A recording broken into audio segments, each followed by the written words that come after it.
Hi, everyone, and welcome to the preview show delivered by FedEx. I'm Marty Snider from NBC Sports. This is Chris Rice from NTS Motorsports, also right here at NASCAR.com.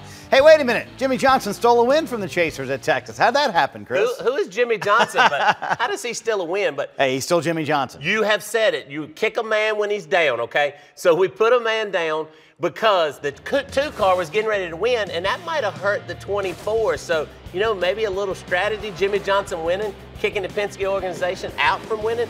Pretty smart move on Chad Knaus and those guys. And I'm wondering from the crew chief standpoint, from your perspective, you've been in this scenario before. You dominate a race like that. You don't wind up winning it. Is Paul Wolfe playing mostly psychologist this week or getting ready for Phoenix and Homestead? Because you got to keep the team pumped up because there's still a championship to go after. Well, I think Paul Wolfe is split a couple different ways. But, yes, he's playing psychologist. Hey, guys, we had speed. We're fast. We really run good. At Phoenix, Brad Keselowski leading as many laps as he led at Texas. They did have the best car.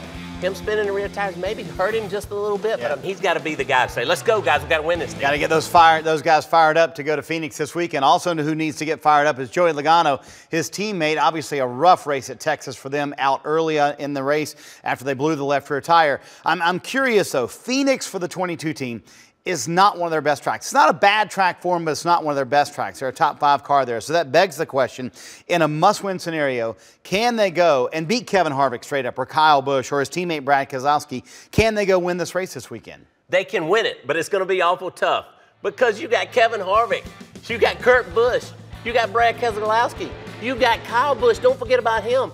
You got all those guys that's going to have to go out and win. Some of them don't have to win, but they want to win to lock themselves in so they don't have to points race. So it's going to be really tough for that 22 car, Todd Gordon, all those guys to go out and win because it is not one of their best racetracks. They have never dominated there, but they've had speed all year, so that's impressive. I'm curious your perspective on this. If they don't make it to the Final Four for some reason, that's a team with 6 wins who's out. You got Matt Kenseth with 5 wins. He's obviously out already. Does that show that this format is not fair, or does that show how tough this format is to make it to the Final Four? Look at me. This is what we've done.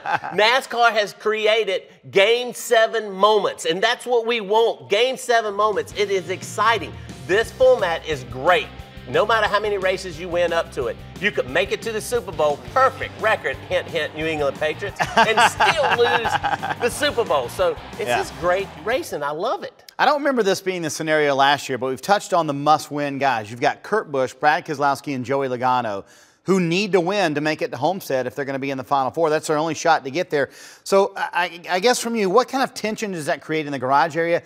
But even within the organization at Penske, because both cars have to win if they're going to make it to the Final Four. Well, you said that. I mean, it's 400 people plus at Penske organization. SHR probably have like 425 people. We don't talk. We just got to do what we do. You just got to focus on what you got to do. You walk in that garage, you touch every bolt, every nut. You do everything to the best of your ability and does not focus on anything else that's going on. All right, we got to talk about Kevin Harvick at Phoenix. He has won 4 straight races there, 5 of the last 6. Clearly the dominant driver going into Phoenix this weekend. Is that a good thing or a bad thing? Because if you're that successful at a track, it sort of adds all these expectations for the 14. Kevin Harvick, when the pressure's on, I'm not worried about him at all. I go back and watch Texas. He had 2 flat tires. He kept popping out of gear. He's holding it in gear. I mean, that was just incredible to watch Kevin Harvick hold it in gear, drive it with his left hand, because that race car wasn't perfect. It was loose, and you watch, he's making speed, running 3rd. I'm just excited to watch Kevin Harvick at Phoenix because you're right. That's kind of like a hometown track for him. Bakersfield, California is pretty close to Phoenix. Racetrack drives a lot like it did years ago. I'm excited to watch that 4-car this weekend. It's certainly fun to watch when they're under pressure, no doubt about it. All right, Chris, time for us to act like we know what we're doing and make some picks. Who's going to win this weekend? Did you see how excited I was? I did. I'm taking the 4. I really like the 4 to go out and win. I'm Rodney Childress. He knows how to race. He's a late model racer from here in North Carolina. He knows how to race and win races, does not let a lot of pressure get a hold of him. Kevin Harvick, man, he knows what he needs in a race car.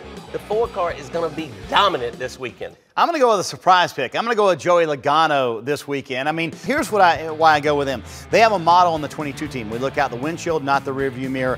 And if you talk to Joey on Monday, he's forgotten about Texas. He's moved forward, and they've delivered in big situations this year, won the Daytona 500. And I also think, and I think they know, they win this weekend, they automatically are the favorite to win at Homestead because they're going to be so good at that mile and a half. He might want to look in the rearview mirror because remember Pocono with Kevin Harvick, and Kevin Harvick is my favorite, so I'm excited. A couple of years ago, Kevin Harvick has not forgotten that. All right, real quick, give me your Final Four. At the end of the day, who's the four that's battling for the championship in Homestead? Well, I like my Final Four. You'll not believe this, but I am going to pick the 24. Believe it or not, he's going to Homestead. Yeah. I'm going with the 18, Kyle Busch. What a story. Got hurt at Daytona. He's going to make it to Homestead.